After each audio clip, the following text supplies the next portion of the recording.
નમસ્કાર વિદ્યાર્થીઓ, આગળના લેક્ચરની અંદર આપણે રેખાઓ ચેપ્ટરમાં જે અંતઃખંડની વાત કરી હતી અને અંતઃખંડ પરથી રેખાનું જે સમીકરણ છે એ મેળવવાનું અને રેખાનો ઢાળ અને એના ઉપયોગના દાખલા વિશે જોયા હતા. આજે આપણે એક લંબ દ્વિભાજક વાળો દાખલો બાકી છે, એ જોવાનો છે. જો કે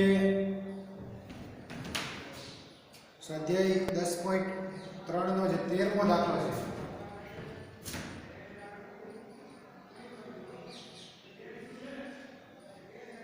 પ્રશ્ન જે છે દાખલો આ પ્રમાણે છે કે જેના અંત્ય બિંદુઓ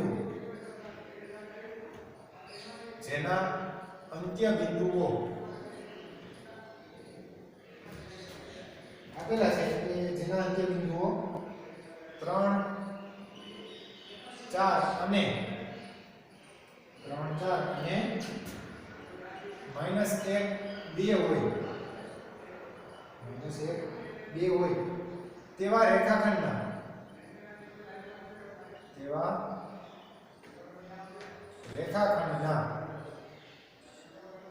લંબ દ્વિભાજકનું સમીકરણ મેળવો.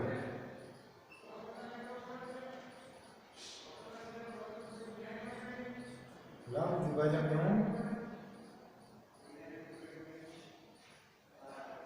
સમીકરણ મેળવો. જો ખાસ તો આ દાખલો એટલા માટે કરી દીધો છે કે લંબ દ્વિભાજક કોને કહેવાય આપણે સમજવું છે કે લંબ દ્વિભાજક એટલે શું. તો કે કોઈ પણ રેખાખંડનો લંબ દ્વિભાજક, દાખલા તરીકે આ રેખાખંડ છે, આને આપણે નામ આપી રેખાખંડ AB. આનો લંબ દ્વિભાજક એટલે શું? લંબ એટલે ને લંબ રૂપે છેદતો, અને દ્વિભાજક એટલે એના બે ભાગ કરે. લંબ દ્વિભાજક એટલે શું? કે લંબ રૂપે છેદે અને એના કેટલા ભાગ કરે? બે. દ્વિભાજક, દ્વિ એટલે બે. તો જો એ ક્યાંથી પસાર થતો હોય? તો આ બંનેનું મધ્ય બિંદુ અહીંયા વચ્ચે આવેલું હોય, જેને આપણે શું કહીએ? મધ્ય બિંદુ. બરાબર. તો લંબ દ્વિભાજક જે છે એ મધ્ય બિંદુમાંથી પસાર થાય અને આ લંબ રૂપે છેદે, એટલે આ રીતે. તો આ જે દાખલા તરીકે આ રેખાનું નામ આપો કે આ રેખા L, તો આ રેખા L જે છે એ રેખાખંડ AB નો લંબ દ્વિભાજક છે એવું કહેવાય કે રેખા L એ રેખાખંડ AB નો શું છે? લંબ દ્વિભાજક છે. એટલે કે એનો અર્થ એવો થયો કે રેખા L જે છે એ આને લંબ રૂપે છેદે છે અને એના બે ભાગ કરે છે, બે કટકા કરે છે. બરાબર. હવે જો આ તમને રેખાખંડનું ક્યાં તો સમીકરણ આપેલું હોય અથવા તો એના અંત્ય બિંદુ આપી દીધા હોય અને પછી આ લંબ દ્વિભાજકનું સમીકરણ મેળવવાનું કહે કે આના બેના બિંદુ છે, આ બંનેના બિંદુ હોય તો તમને આ બંનેનું મધ્ય બિંદુ મળી જાય કે નહીં? એટલે આ બિંદુ મળી જાય. આ તમારે મેળવવું પડે, મળી જાય. બરાબર. બીજી વાત, આ બંને બિંદુ છે તો આ બંને બિંદુ પરથી આનો ઢાળ મળી જાય. કોનો? રેખાખંડ AB નો ઢાળ. હવે રેખાખંડ AB નો ઢાળ મળી જાય તો આ એને લંબ છે, એટલે એનો લંબ ઢાળ એટલે વિરોધી અને વ્યસ્ત. દાખલા તરીકે AB નો ઢાળ 5 હોય તો રેખા L નો ઢાળ કેટલો થાય? તો -1/5. કારણ કે આપણને ખ્યાલ છે કે બંને જે છે એ પરસ્પર લંબ છે, અને લંબ હોય તેના ઢાળનો ગુણાકાર કેટલો થવો જોઈએ? -1 થવો જોઈએ. એટલે આ 5 માં ઉડી જાય, -1 થાય. બરાબર. એટલે આ રેખા L નું સમીકરણ મેળવવું હોય, આપણે લંબ દ્વિભાજકનું સમીકરણ મેળવવું હોય તો બે વાત કરવી પડે. એક તો પહેલા મધ્ય બિંદુ મેળવવું પડે અને પછી મધ્ય બિંદુ મળી ગયા બાદ રેખા L નો ઢાળ મેળવવો પડે. રેખા L નો ઢાળ કેવી રીતે મળે? તો AB પરથી મળે. તો જો આપણે અહીંયા વિચારીએ કે અહીંયા જે રેખાખંડ આપેલો છે, દાખલા તરીકે આને આપણે નામ આપી દઈએ કે બિંદુઓ. આ બિંદુ છે 3 અને 4 અને બીજું બિંદુ છે -1 અને 2. આનો લંબ દ્વિભાજક એટલે આ મધ્ય બિંદુ હોય, આ મધ્ય બિંદુમાંથી પસાર થાય અને આને કેવી રીતે છેદે છે? લંબ રૂપે. બરાબર. તો આ જે છે લંબ રૂપે છેદે છે અને આ મધ્ય બિંદુ એનું નામ આપી દઉં M. તો આ જે છે એ શું છે? તો કે લંબ દ્વિભાજક. બરાબર છે. તો જો હવે શરૂઆત કરીએ આપણે કે અહીંયા M જે છે, M એ રેખાખંડ AB નું મધ્ય બિંદુ છે. M જે છે રેખાખંડ AB નું મધ્ય બિંદુ છે. એટલે કે આનો અર્થ શું થાય?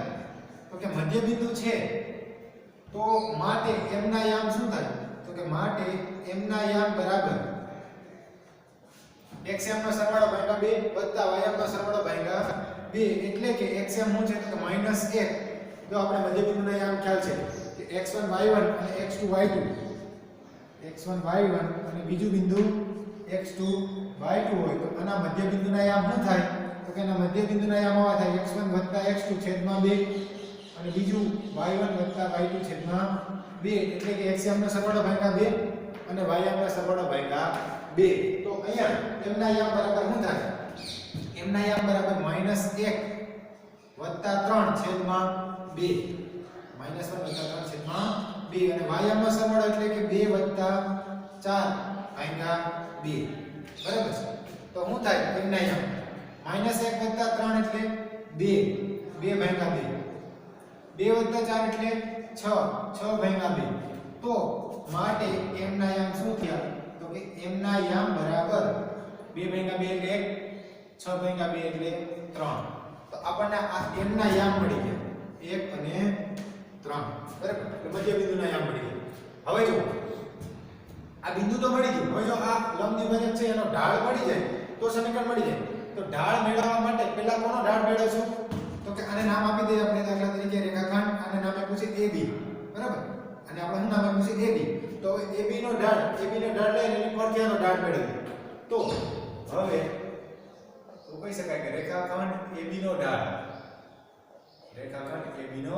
ઢાળ બરાબર શું થાય તો કે બે બિંદુ માંથી પસાર થતી રેખાનો ઢાળ શું થાય તો y2 y1 જો બે બિંદુ x1 અને y1 હોય x1 y1 અને બીજું બિંદુ x2 y2 તો એમાંથી પસાર થતી રેખાનો ઢાળ શું થાય તો y2 y1 છેદમાં x2 x1 ym ની બાદબાકીના છેદમાં xm ની બાદબાકી આ નો ઢાળ છે તો ab નો ઢાળ એને શું થાય તો કે 4 2 જો સૂત્ર આ છે y2 y1 છેદમાં x2 x1 એટલે કે માટે રેખા AB નો ઢાળ બરાબર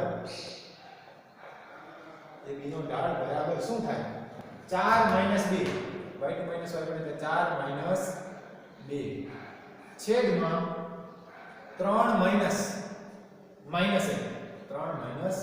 1 એટલે કે તમે એને સાદુરૂપ આપશો તો 4 2 એટલે 2 છેદમાં 3 1 એટલે 3 શું થઈ જાય +1 એટલે કે શું થયું તો 2 ના છેદમાં 4 3 વત્તા 1 એટલે 4 અને 2 ના છેદમાં 4 એટલે કેટલા થાય છેદ ઉડાડી નાખો તો છેદ ઉડાડશો એટલે શું થાય તો કે 1 ના છેદમાં 2 આનો જવાબ શું મળ્યો આપણને આના બરાબર મળશે 1 ના છેદમાં 2 એટલે કે રેખા AB નો ઢાળ બરાબર શું થયું 1 ના છેદમાં 2 હવે જો હવે આ બંને પરસ્પર લંબ છે રેખા AB અને લંબ દ્વિભાજક બરાબર તો અહીંયા બંને પરસ્પર લંબ છે એનો અર્થ એવો થયો કે એના ઢાળનો ગુણાકાર -1 થાય તો આવું લખી શકાય જો કે હવે રેખાખંડ AB અને જો મારે મેળવવો છે લંબ દ્વિભાજકનો ઢાળો એટલે આપણે વાત કરી છે કે રેખાખંડ AB અને લંબ દ્વિભાજક પરસ્પર લંબ હોવાથી પરસ્પર કેવા છે બંને લંબ છે એકબીજાને પરસ્પર લંબ હોવાથી રેખાખંડ AB નો ઢાળ એને ગુણ્યા લંબ દ્વિભાજકનો ઢાળ રેખાખંડ AB નો ઢાળ એને ગુણ્યા લંબ દ્વિભાજકનો ઢાળ બંનેનો ગુણાકાર કેટલો થાય તો કે -1 રેખાખંડ AB નો ઢાળ આપણે કિંમત મૂકી દઈએ AB નો ઢાળ કેટલો છે 1/2 અને ગુણ્યા લંબ દ્વિભાજકનો ઢાળ આના બરાબર શું થાય તો કે -1 આ બે અહીંયા છેદમાં છે આમાં જવા દે તો કે જાય ગુણાકારમાં જાય એટલે કે ડાયરેક્ટ મળી ગયું કે આપણે અહીંયા લંબ દ્વિભાજકનો ઢાળ શું થાય તો કે લંબ દ્વિભાજકનો ઢાળ આના બરાબર -1 ગુણ્યા 2 એટલે કેટલા થાય તો કે -2 આ છે લંબ દ્વિભાજકનો ઢાળ -2 અને ડાયરેક્ટ પણ ખબર પડી જાય કે આ જે રેખાખંડ AB નો ઢાળ 1/2 હતો તો લંબ દ્વિભાજકનો ઢાળ બંને લંબ હોવાથી એનો ઢાળ જે છે એ વિરોધી અને વ્યસ્ત હોય તો આના વિરોધી અને વ્યસ્ત એટલે નિશાની વિરુદ્ધ. આ પ્લસ છે તો માઈનસ, અને આને ઉલટાવી નાખવાના. 1/2 છે એની બદલે શું થાય તો 2/1. 2/1 એટલે શું થયું તો કે 2. આગળ નિશાની માઈનસ એટલે આનો જવાબ કેટલો મળે? માઈનસ. આ થયું લંબ દ્વિભાજકનો ઢાળ. બરાબર. હવે જો વ સમીકરણની વાત કરીએ કે હવે માંગેલ લંબ દ્વિભાજકનું સમીકરણ અથવા તો માંગેલ લંબ દ્વિભાજક જે છે એ કયા બિંદુમાં પસાર થાય છે તો કે 1 3 બિંદુમાંથી પસાર થાય. 1 3 બિંદુમાંથી પસાર થાય અને તેનો ઢાળ કેટલો છે અને તેનો ઢાળ -2 હોવાથી લંબ દ્વિભાજકનું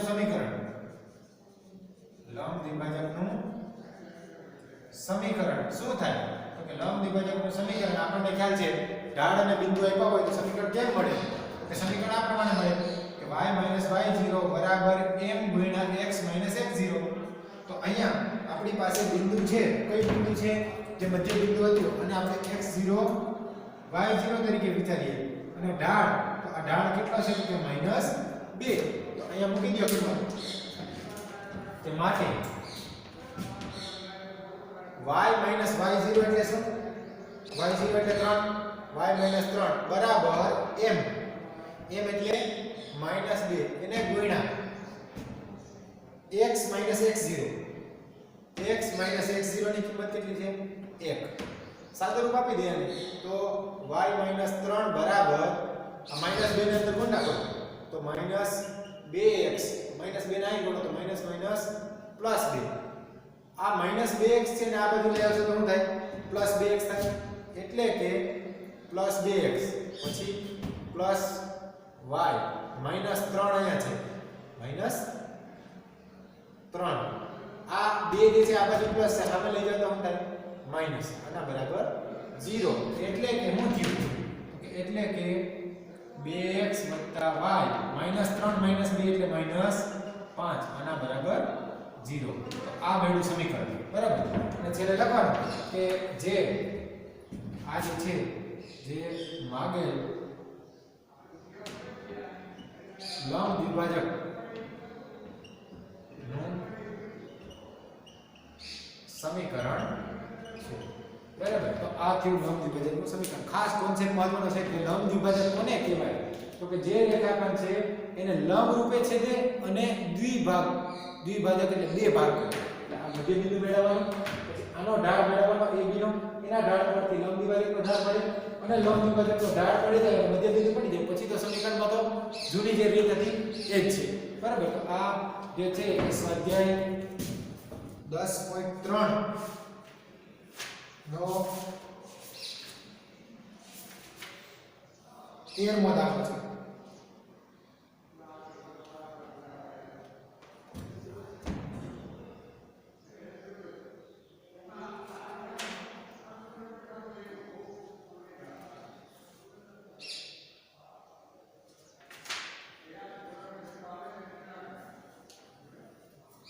જો ત્યાર પછીની જે વાત છે એના પછીની થિયરી 10.3 પછી કે બે રેખાના છેદબિંદુમાંથી પસાર થતી રેખાની સંહતિનું સમીકરણ. તો એની થોડી થિયરી છે અને પછી એના સ્વાધ્યાયના દાખલા જે છે 4 દાખલા છે 10.4 માં એની વાત કરીએ આગળ આપણે. બે રેખાઓના છેદબિંદુમાંથી પસાર થતી રેખા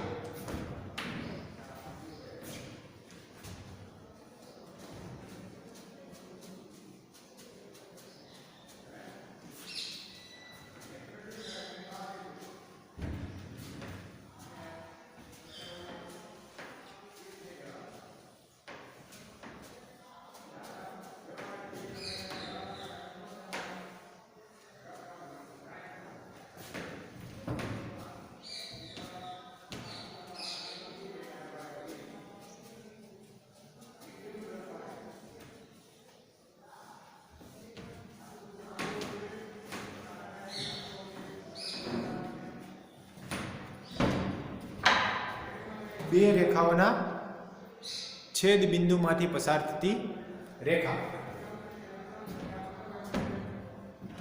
જો વાત આવી છે કે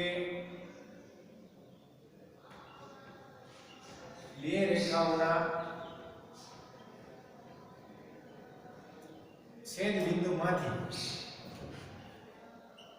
પસાર થતી રેખા કોને કહેવાય? તો કે જો પરિસ્થિતિ દાખલા તરીકે આવી રીતે હોય કે એક રેખા અહીંયા આનું સમીકરણ આપેલું હોય, બીજી રેખા અહીંયા હોય આનું સમીકરણ આપેલું હોય. દાખલા તરીકે નામ આપી દઈએ, એમાં જે સમીકરણ છે કે એકને આપણે કહીએ L1 અને L2. આ L1 અને આ L2. આના છેદ બિંદુ, આનું છેદ બિંદુ એટલે શું? આનું છેદ બિંદુ એટલે આ બિંદુ. આમાંથી પસાર થતી ત્રીજી કોઈ રેખા હોય કે દાખલા તરીકે ત્રીજી રેખા આ છે, બરાબર? આ બંનેના છેદ બિંદુમાંથી પસાર થતી આ ત્રીજી રેખા, તો આનું સમીકરણ માંગેલું હોય એટલે એને કહેવાય બે રેખાઓના છેદ બિંદુમાંથી પસાર થતી રેખા. બે રેખાઓના છેદ બિંદુમાંથી પસાર થતી રેખા. તો થિયરિકલ રીતે વાત આવી છે કે બે છેદતી રેખાઓ, બે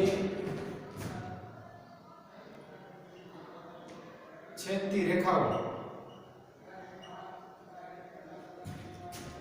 L1 અને L2, L1 અને L2 માટે a1x b1y c1 બરાબર 0. આ L1 રેખા છે. આ કઈ રેખા છે? L1. તથા L2 આવી રેખા હોય, કેનું સમીકરણ હોય? a2x b2y c2 બરાબર 0. આ બે છેદતી રેખાઓ છે. તો L1 અને L2, L1 અને L2 ના છેદ બિંદુમાંથી પસાર થતી રેખા, અને આ છેદ બિંદુમાંથી, આ છેદ બિંદુમાંથી પસાર થતી રેખા, એમાંથી પસાર થતી રેખા શું થાય? તો કે પેલું સમીકરણ એટલે કે L1 k L2 બરાબર 0. અથવા તો L1 અને L2 ની કિંમત તો આ રાખી આખી કે L1 L2 ના લખો પણ ડાયરેક્ટ લખો. શું થાય? તો કે આ બે છે એના છેદ બિંદુમાંથી પસાર થતી રેખા શું થાય? તો કે a1x ના છેદ બિંદુમાંથી પસાર થતી રેખા a1x b1y c1 k એને ગુણ્યા બીજી રેખાનું સમીકરણ એટલે કે a2x b2y c2 બરાબર 0 મળે. બરાબર? આ જે છે a1x b1y c1 k ગુણ્યા a2x b2y c2 બરાબર 0. એટલે આ બે રેખાઓ છે એના છેદ બિંદુમાંથી પસાર થતી રેખા, બે રેખાઓના છેદ બિંદુમાંથી પસાર થતી રેખા. અને પછી જે કાંઈ કન્ડિશન આપી હોય, શરત આપી હોય, શરત મુજબ આગળ વધી અને k ની કિંમત મેળવવાની, અને k ની કિંમત મળી ગયા પછી ફરીથી આ જ સમીકરણમાં મૂકવાની. એટલે એ જે છે રેખાનું સમીકરણ મળે. જો આપણે થિયરી બુકમાં આની આપી છે પેજ નંબર 218 ઉપર વાત કરતી હતી કે છેદતી બે રેખાઓ L1 અને L2. પેલી L1 રેખા છે a1x b1y c1 બરાબર 0 અને બીજી a2x b2y c2 બરાબર 0. તો સમીકરણ 1 અને 2 પરથી આપણને એક સમીકરણ મળે કે a1x b1y c1 k ગુણ્યા a2x b2y c2 બરાબર 0. અહીંયા k જે છે સ્ક્વેર અચળ છે અને તેને પ્રતલ કહેવાય. તો k ની કોઈ પણ કિંમત માટે આ જે સમીકરણ છે x અને y માં એક ઘાતવાળું સમીકરણ થાય. અને ત્યાં આ જે છે એક રેખાની સહાતી જે છે રજૂ કરે અને આ સમીકરણમાં બે રેખાઓના છેદ બિંદુમાંથી પસાર થતી રેખા જે છે દર્શાવે તેમ આપણે સ્વીકારી લઈશું. વળી આ બે રેખાઓના છેદ બિંદુમાંથી પસાર થતી કોઈ પણ રેખા આ સહાતીનો જ સભ્ય છે તે પણ સ્વીકારી લઈશું. અને k ની કોઈ કિંમત પરથી સહાતીનો ચોક્કસ સભ્ય મળે અને k ની આ કિંમત જે છે એ બીજી શરતો જે કંઈ આપેલી હોય એના પરથી મેળવી શકાય k ની કિંમત. અને આ રીતે રેખાનું સમીકરણ મળે. બરાબર? તો જો આપણે એક દાખલો જોઈએ એટલે ખ્યાલ આવે આનો કે સ્વાધ્યાય 10.4 આનો પહેલો દાખલો છે કે રેખાઓ આપેલી છે. રેખાઓ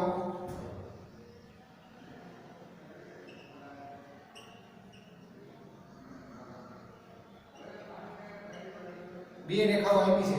કઈ કઈ? તો કે 3x 4y બરાબર 7. અને બીજી રેખા છે x - y + 2 બરાબર 0 ના છેદ બિંદુમાંથી પસાર થતી ના આ બંનેના છેદ બિંદુમાંથી પસાર થતી ના છેદ બિંદુમાંથી પસાર થતી અને 5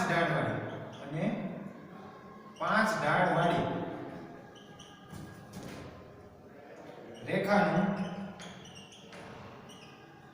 સમીકરણ મેળવો. તો જો અહીંયા જે પ્રશ્ન છે કે બે રેખાના છેદ બિંદુમાંથી પસાર થતી રેખા અને વધારાની એક શરત અહીંયા આપણે વાત કરી હતી કે એક શરત આપી છે. તો અહીંયા શરત એવી છે કે એ જે ભાગેલ રેખા છે એનો ઢાળ કેટલો છે તો કે 5. તો જો આપણે અહીંયા લખી શકીએ કે 3x + 4y આ 7 છે ને આ બાજુ લેવો તો -7 બરાબર 0 તથા બીજી રેખા કઈ તો કે તથા x - y + 2 બરાબર 0 ના છેદ બિંદુ માંથી પસાર થતી રેખા અથવા તો કોઈ પણ રેખા એમાંથી પસાર થતી કોઈ પણ રેખા શું થાય તો કે જે થિયરીમાં વાત કરી પહેલું સમીકરણ વત્તા k ગુણ્યા બીજું સમીકરણ એટલે કે 3x + 4y - 7 વત્તા k ગુણ્યા બીજું સમીકરણ એટલે શું તો કે x - y + 2 બરાબર 0 થાય કે આ જે છે એ કોઈ પણ બે રેખાના છેદ બિંદુમાંથી પસાર થતી કોઈ પણ રેખા જેને આપણે શું કહીએ છીએ તો કે 3x + 4y - 7 વત્તા k ગુણ્યા આના બરાબર 0 થાય. હવે જો આને સાદું રૂપ આપી દઈએ તો શું થાય તો કે 3x + 4y - 7 અહીંયા k ની અંદર ગુણ નાખો તો પ્લસ kx minus ky વત્તા 2k બરાબર 0. હવે જો આમાં xx વાળી ટર્મને ભેગી કરો xx વાળી ટર્મને ભેગી કરો તો શું થાય કે 3x + kx 3x + kx પછી y વાળી ટર્મને ભેગી કરો તો શું થાય તો કે વત્તા 4y - ky પછી minus 7 વત્તા 2k બરાબર 0. તો થાય કે નહીં આપણે જે આ ભાગેલ રેખા છે આને આપણે સમીકરણ નંબર 1 આપી દઈએ. હવે k ની કિંમત કઈ રીતે મેળવાય જો તો કે આમાંથી x ને સામાન્ય લ્યો તો અંદર વધે શું તો કે અહીંયા 3 વધે અને અહીંયા વધે k એટલે 3 વત્તા k અને ગુણ્યા x વત્તા અહીંથી y ને સામાન્ય લ્યો તો અહીંયા શું વધે તો કે 4 - k એને ગુણ્યા y વત્તા આ 2k - 7 વત્તા 2k - 7 અથવા -7 વત્તા 2k બે એક જ વાત છે આના બરાબર 0. હવે જો હવે શરતનો ઉપયોગ કરવાનો. શરત શું હતી તો કે પસાર થતી રેખા જે છે ભાગેલ રેખાનો ઢાળ કેટલો છે તો કે 5. તો અહીંયા લખવાનું કે હવે ભાગેલ રેખા નો ઢાળ 5 હોવાથી ભાગેલ રેખાનો ઢાળ કેટલો છે તો કે 5 હોવાથી આ રેખાનો ઢાળ શું થાય તો આપણને ખ્યાલ છે કે રેખા જો ax + by + c બરાબર 0 હોય તો આ રેખાનો ઢાળ થાય -a/b. એટલે કે અહીંયાથી x નો સહગુણક અને અહીંયાથી y નો સહગુણક તો આનો ઢાળ શું થાય તો કે -x નો સહગુણક એટલે 3 + k છેદમાં y નો સહગુણક એટલે 4 - k આના બરાબર કેટલા થાય તો કે આના બરાબર થાય 5. જો સાદું રૂપ આપી દે અહીંથી k ની કિંમત મેળવવાનો પ્રયત્ન કરીએ તો આને સામે જવા દે તો -3 + k બરાબર આ સામે ગુણાકાર બદલે એટલે 5 ચોક 20 5k 20 - 5k આ અંદર ગુણી નાખો માઈનસ તો -3 - k બરાબર 20 - 5k. આ -5k છે ને આ બાજુ લેવા એટલે +5k થાય. અહીંયા -k તો છે આના બરાબર 20 આ 3 ને સામે લઈ જાય તો શું થાય તો કે +3 થાય કે નહીં. તો આનો અર્થ શું થયો 5k - k એટલે 4k 4k બરાબર 20 + 3 એટલે 23 એટલે કે k બરાબર શું થયું તો કે 23 ના છેદમાં 4. k ની કિંમત મળી ગઈ. k ની કિંમત મળી જાય એટલે સમીકરણ મળી જાય. જો તો k ની કિંમત હવે k ની કિંમત જે છે ક્યાં મૂકી દે k ની કિંમત 1 માં મૂકતા આની અંદર મૂકી દે તો શું થાય 3x - 4y - 7 વત્તા k એટલે શું તો કે 23 ના છેદમાં 4 એની સાથે ગુણાકારમાં x - y + 2 બરાબર 0. આ 4 અહીંયા ગુણાકારમાં આવે લસા દોડે તો શું થાય તો કે 4 અહીંયા ગુણાકારમાં આવશે તો 3 4 12x પછી માઈનસ અહીંયા ગુણો તો ચોકે ચોકે 16y અહીંયા ગુણો તો -7 ચોક 28 વત્તા આ 23 ની અંદર ગુણ નાખીએ 23 ની અંદર ગુણો તો શું થાય 23x - 23y વત્તા 23 2 46 આખાના છેદમાં 4 આવે લસા દે પણ આખાના છેદમાં 4 લખવાની જરૂર નથી કારણ કે સામે જે શું થઈ જાય 0 બરાબર તો અહીંથી હવે આપણે સાદુરૂપ આપી દઈએ તો 12x + 23x 12 અને 23 કેટલા થાય તો 35x આ 35x -16y અને -23y -16 અને -23 એટલે -39y અને અચળ પદમાં 46 - 28 46 - 28 એટલે +18 આના બરાબર 0 તો આ થયું માગેલ રેખાનું સમીકરણ શું કરવાનું છે આમાં તો કે બે રેખાના છેદ બિંદુમાંથી પસાર થતી રેખા એટલે શું તો કે પહેલી રેખાનું સમીકરણ વત્તા k ગુણ્યા બીજી રેખાનું સમીકરણ પછી જે કઈ શરત આપેલી છે શરતનો ઉપયોગ કરી k ની કિંમત મેળવવાની અને k ની કિંમત મળે એ સમીકરણમાં મૂકી દેવાની બરાબર તો આપણે આજે આ એક થિયરીની વાત કરી અને એક લંબ દ્વિભાજકની વાત કરી આવતા આગળના લેક્ચરમાં આના બીજા દાખલા જે છે આપણે જોઈશું આજે અહીં સુધી રાખીશું ધન્યવાદ